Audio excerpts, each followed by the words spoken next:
O Senhor esteja convosco. Ele está no meio de nós. Proclamação do Evangelho de Jesus Cristo, segundo Marcos. Glória a vós, Senhor.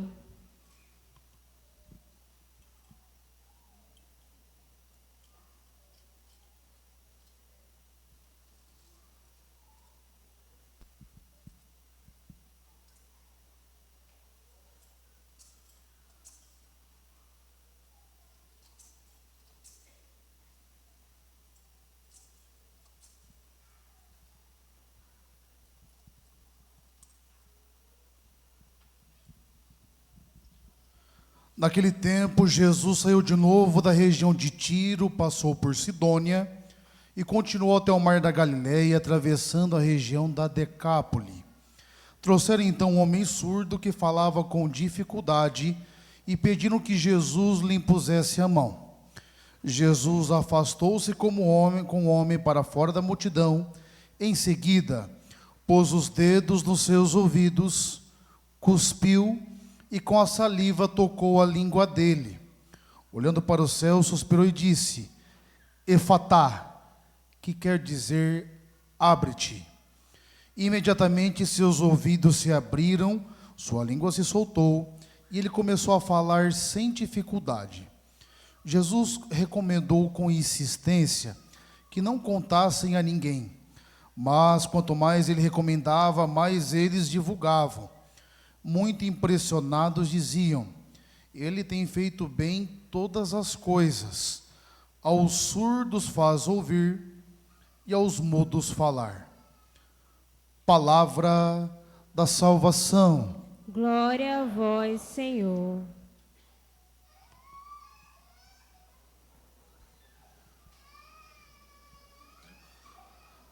Nós celebramos o 23º domingo do tempo comum. E a palavra de Deus hoje nos exorta a sermos pessoas que ouvem a sua palavra e a proclamam em nosso cotidiano, não somente por palavras, mas acima de tudo por atitude, pela maneira como nos comportamos. Semana passada o Evangelho nos chamava a atenção para algo muito fundamental. O que importa de fato não são as realidades exteriores, porque não é o que vem de fora para dentro, ou seja, aquilo que eu me alimento, sobretudo, que me torna impuro. O que vai me tornar impuro é o que sai de dentro de mim. Imoralidade, lembra? Roubos, assassínios, adultério, devassidão, ambições desmedidas, dizia Jesus. Tudo isso torna impura a pessoa humana. Por isso que no primeiro momento, para vivermos bem a liturgia de hoje, nós precisamos prestar atenção nesse movimento interior e nos questionar: será que eu tenho prestado atenção ao meu coração? Sabe que a tradição mística da igreja é muito rica. E todos os padres da igreja, mesmo os primeiros padres e todos os doutores aí da mística cristã, eles sempre chamaram muita atenção para esse movimento do coração. Nosso coração se movimenta para muitas direções, percebeu? Algumas boas, outras ruins, mas a grande questão não é o movimento, é o consentimento que eu tenho com aquilo que é movimentado dentro de mim. E nós precisamos prestar atenção, porque se nós não colocamos freio a isso, nós vamos nos contaminando, vamos nos matando por dentro, e a tragédia é cada vez pior. É preciso entender, gente, que eu preciso cuidar do meu coração, da minha vida interior. Senão nós não entenderemos o que Jesus está dizendo no Evangelho de hoje. Perceba logo na primeira leitura. Eles vivem num contexto de exílio. Exílio é aquele momento no qual já lhes disse algumas vezes, aconteceu por volta do século VI, cerca de 60 anos, o povo viveu em exílio, que é o momento no qual o povo sai da terra prometida, no reino do sul. A Babilônia, Nabucodonosor quebra tudo, acaba com o reino, e eles vão para a Babilônia. E ali, o que significa o exílio? O exílio expressa o distanciamento dos sinais visíveis da promessa de Deus. Sabe quando nós passamos por aquele momento de tragédia talvez, de esquecimento, onde você não vê os sinais visíveis de bênçãos. O que é sinal visível de bênção? A prosperidade material, espiritual, emocional. Não estou falando de uma teologia da prosperidade, mas das prosperidades que nós gostamos, é ou não é? Todo mundo aqui quer ter saúde, sim ou não? Ou vai dizer que alguém fala, não, eu quero ser doente. Pode ser que a gente negligencie, ou não é? Mas não é uma procura primeira. Ninguém aqui quer passar por perrengues materiais ou por perrengues emocionais, mas acontece. Mas naquelas ocasiões nas quais nós não enxergamos nada, era isso que significava o exílio. Ô, gente, o povo ficou 430 anos escravo no Egito, 40 anos andando para chegar na terra prometida. E quando chega, eles pedem rei, Deus fala que vai dar errado, e dá errado, porque Deus falou. Eles perdem tudo. E é por isso que Isaías, naquele contexto, ele age na fé. Ele não está vendo aquilo, por isso que é fé. Ele fala, olha lá para o monte é o lugar do encontro com Deus. O nosso Deus vai nos vingar, no sentido de fazer aquilo que Ele prometeu, Ele quer salvar o seu povo. E Ele fala, quando Ele virá, vão ter sinais visíveis. Os cegos enxergarão, os mudos falarão, os surdos ouvirão, os aleijados andarão. Então serão sinais visíveis de que o Messias chegou. O Messias é ungido da parte de Deus, que vem trazer propriamente a libertação, a transformação que o povo tanto almeja.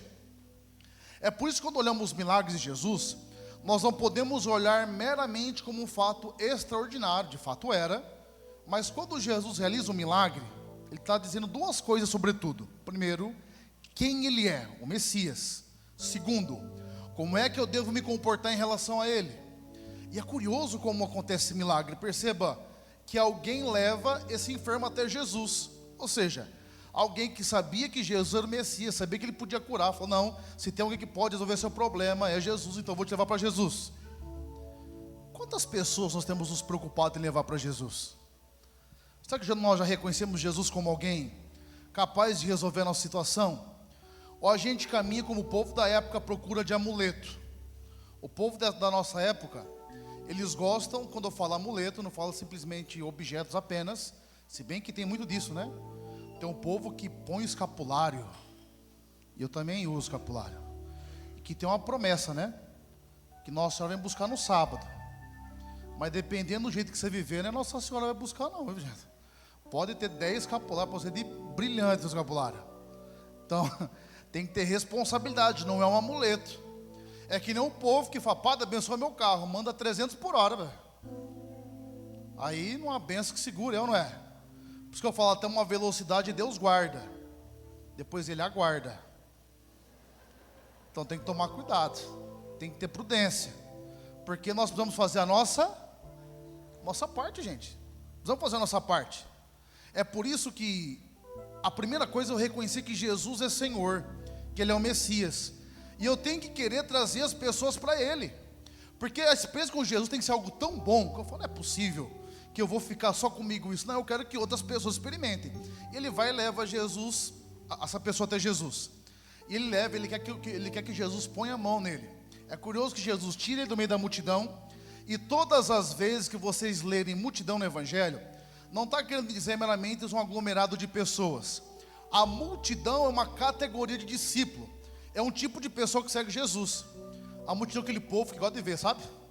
Que nem quando acontece, eu não sei se aqui em São Carlos é assim, cidade pequena de onde eu vim, se escuta algum barulho de carro batendo, alguém brigando, todo mundo volta a sua atenção para o evento. A multidão era esse povo, porque Jesus era alguém que trazia o olhar das pessoas. Oh, mas gente, você imagina o homem curar os enfermos? O pessoal queria ver. Mas qual que era o problema da multidão? Ele parava nesse relacionamento superficial. E Jesus se tornava para esse povo alguém meramente que resolvia os meus problemas. Não alguém que eu amo, não alguém que eu quero seguir, não alguém com quem eu quero me comprometer. Ó, gente, vamos ser sinceros. Ninguém gosta de gente interesseira, não é? Se você sabe que a pessoa é interesseira, a não ser que você viva uma carência doentia, porque tem gente que é desse jeito, e mantém esse tipo de relação.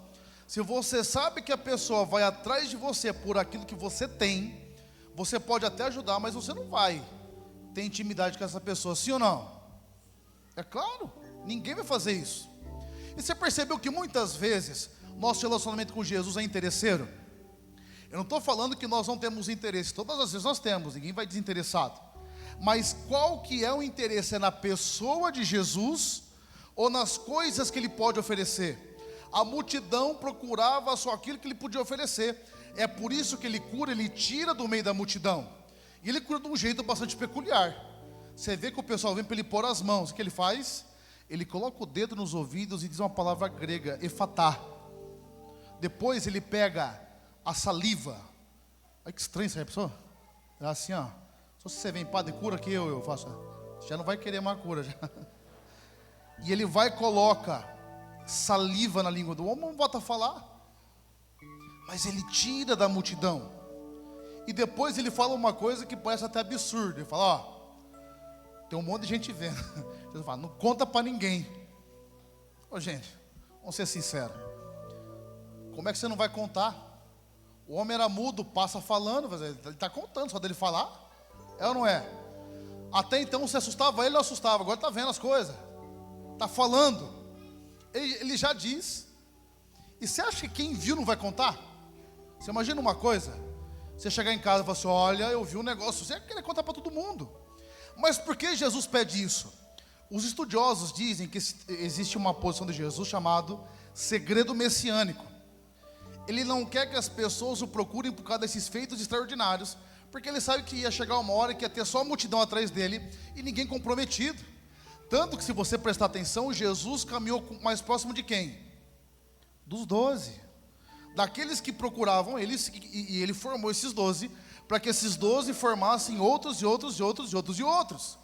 Porque ele sabe que precisa desse cuidado pessoal, gente, senão não vai para frente, não cresce. E a grande pergunta que nós temos que fazer hoje, será que eu tenho procurado Jesus pelos motivos certos? Porque é interessante quando termina que a multidão fala, olha, ele tem feito bem todas as coisas. Os mudos ele faz falar, os surdos ele faz ouvir. É o mesmo povo que quando Jesus multiplicou os pães, se Jesus não foge, eles querem proclamar Jesus rei. Mas é o mesmo povo que para de seguir Jesus quando ele fala, eu sou o pão da vida, a minha carne é verdadeira comida, o meu sangue é verdadeira bebida. Se vocês não comerem da minha carne e beberem do meu sangue, não terão a vida eterna. E o povo pega e vai embora. Ou seja, Jesus é conveniente quando ele faz aquilo que eu quero, mas não quando ele pede que eu mude de vida, transforme a minha história. É por isso que quando a palavra de Deus entra na minha vida e eu não procuro mudança nenhuma, alguma coisa está errado. Olha, eu todos os dias tenho que olhar para a palavra e eu tenho que sentir vontade de mudar, porque não é possível que eu enxergue o ideal tão grande e não tenha intenção alguma de mudar. Nós estamos ouvindo errado. É por isso que a cegueira que Jesus quer curar da gente é a da acepção de pessoas. Olha o que a segunda leitura fala. Se entra alguém aqui na igreja, em qualquer outro lugar, aí fala de um anel de ouro, né? Hoje nós diríamos com as roupas de marca, é ou não é? Se bem que hoje não dá nem para saber, né? Entra mais bem vestido e entra uma pessoa mal vestida. Se eu trato bem essa pessoa que está bem vestida e a mal vestida eu trato mal, eu estou fazendo acepção de pessoas. Vai dizer São Tiago que eu estou sendo juiz com critérios injustos. E não olhe somente para a dimensão material, tem outra. Sabe aquela pessoa que é difícil de conviver? Quem conhece alguém assim, levanta a mão. Pode baixar. Você que não levantou a mão, se ninguém te contou. A pessoa difícil, eu sei. O povo, não conheço não, ninguém suporta perto. Aquela pessoa que chega, cada um vai para um canto, sabe? Se eu julgo essa pessoa, eu também estou fazendo acepção, sim ou não? Aí você fala, padre, o que eu tenho que fazer? Suportar. É uma obra de misericórdia, suportar pessoas difíceis. E tem um povo que é difícil, sim ou não? Nós também somos difíceis. Mas a acepção de pessoas mostra que eu não entendi o jeito de Jesus olhar. Porque olha, sabe, rapidinho aqui, ó. Qual que é a diferença entre juízo, você apregar um valor e você constatar algo. Por exemplo, se eu vier aqui e chutar esse vaso, é um fato, sim ou não? Agora, qual que é o julgamento? Você falar que eu fiz com raiva. Uma coisa é eu esbarrar, outra coisa é eu fazer um julgamento. Nós julgamos as pessoas sem conhecer. E quantas vezes a pessoa vem à igreja pelo jeito que ela está vestida, e não somente pela qualidade, mas às vezes pela quantidade que falta, nós já julgamos.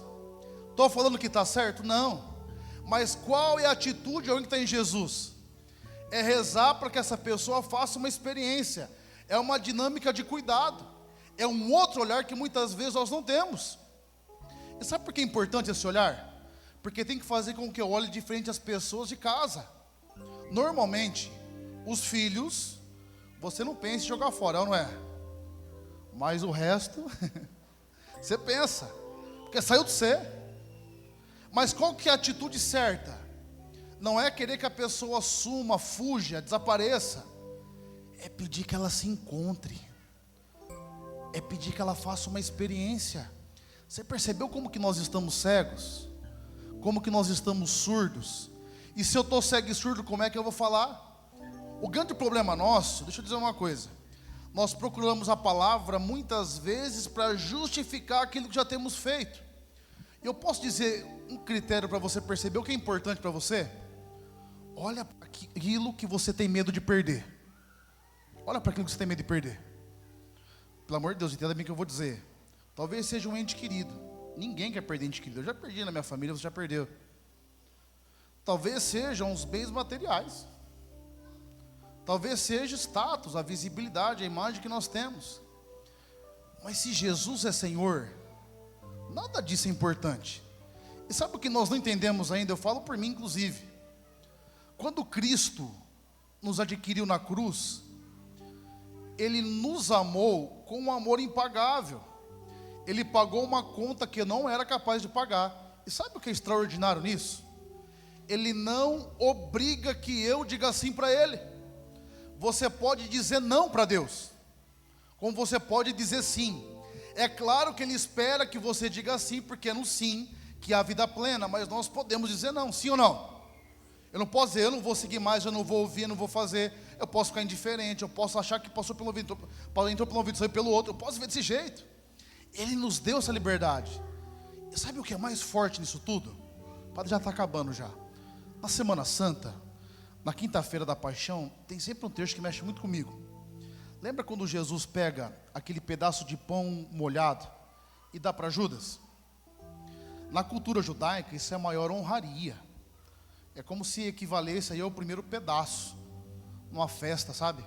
É um lugar de distinção, é para a pessoa, como se dissesse, olha, você para mim é importante, eu valorizo você. O que Jesus está dizendo para Judas? Eu sei que você vai me trair, mas o que você faz para mim não muda o que eu sou para você, porque as minhas atitudes não estão condicionadas pelas suas. As minhas atitudes condicionam por uma obediência a Deus pela fé, e eu escolhi amar. Aí que está a diferença. Sabia que é aí que nós vamos entender o perdão? Sabe por que a gente não perdoa as pessoas? Porque a gente acha que não merece. Posso falar? Não merece mesmo, gente. Tem pessoa que te prejudicou na vida, sim ou não? Claro que tem, gente. Não tem gente que ainda está querendo prejudicar? Se você deixar, vai fazer pior? Vai mudar? A pessoa muitas vezes não. O perdão vai mudar você. Você não perdoa porque a pessoa merece. Você perdoa porque Deus te perdoa mesmo você não merecendo. Você libera o perdão não por razão apenas, mas por amor. E porque você precisa de paz. A falta de perdão é o equivalente a você tomar um veneno e querer que a pessoa morra. É você que vai morrer. É você que vai ficar perturbado, é você que não vai caminhar em paz. E quantos de nós não perdoamos e a gente usa uma expressão, o tempo resolve. Deixa eu dizer uma coisa, o tempo não resolve nada, gente. O tempo pode até esclarecer uma coisa, mas conversa com alguém que passou por um trauma muito intenso na infância. Volta lá para você ver como que ela sofre hoje. É a mesma intensidade. O tempo, ele esclarece, mas não resolve. É por isso que nós precisamos ter pressa hoje de ouvir a palavra certa, de proclamar e de tomar uma decisão concreta sobre Jesus. Porque olha, não é Jesus que vai perder com o meu não, sou eu que estou perdendo. E sabe qual que é a maior mentira que disseram para nós? Nós achamos ainda que seguir Jesus é uma possibilidade dentre outras. Não, é uma necessidade. Quem não segui-lo não vai ter vida plena. Quem não viver para Ele não vai ter vida plena. A nossa felicidade ainda está condicionada àquilo que nós vemos. Nós somos a geração das redes sociais. Quem que para a gente é feliz? O povo que a gente vê na internet, não é? O povo perfeito, todos os sentidos, físicos, financeiro. E a gente acha que isso é felicidade. Sabe onde está a verdadeira felicidade? Em sentir-se amado por Deus, saber que Ele ama você, saber que Ele é por você, saber que nada é capaz de fazer com que Ele te ame menos. Mas aquilo que nós fazemos condiciona o quanto eu vou experimentar desse amor. Fecha seus olhos, baixa sua cabeça. Sabe que Jesus, Ele olha para a sua história não com um olhar de condenação. Nós nos condenamos. Jesus nos olha com um olhar de misericórdia. A misericórdia é um amor que eleva. É um amor que não espera explicação. Ele ama porque Ele escolheu amar. E Deus, como é perfeito, Ele não toma decisão pela metade, Ele não volta, Ele não retrocede. Jamais Ele vai deixar de nos amar. Mas se eu me fechar ao amor dEle, se eu continuar escolhendo as pessoas por aquilo que elas têm, pela utilidade, eu não vou acolhê-lo adequadamente. Por isso eu peço a Jesus hoje. Talvez Jesus tenha te visitado numa pessoa que você tem que perdoar hoje. Talvez quem você tem que perdoar é a si mesmo, reconciliar a sua história. Talvez você não tenha ouvido Deus, porque você tem caminhado cheio de amargura, cheio de rancor. Olha, quando nós tivemos a graça de estar naquela igreja de Santo Antônio, lá em Lisboa, a língua do homem estava incorrupta. Segundo a tradição, ele nunca contou uma mentira, nunca falou mal de ninguém. E a nossa língua como que está? Talvez a nossa língua está tão apodrecida, porque a gente está tão podre por dentro, a gente só consegue enxergar o podre na vida dos outros. Pede para Jesus limpar seu coração hoje, purificar sua alma. E quando Jesus nos chama a atenção, repito, não é no sentido de constrangimento, mas dizer: ô meu filho, você está indo para um caminho que você não vai se realizar. É um caminho novo. E a palavra que Deus diz para você hoje: se desarma. Para de fechar seu coração para essa experiência de Deus na sua vida. Para de julgar os outros, julgar a sua história. Para de colocar culpa nos outros. Peça que o Espírito Santo ilumine seu coração hoje, para que você diga a resposta certa para Deus. Amém? E convicto.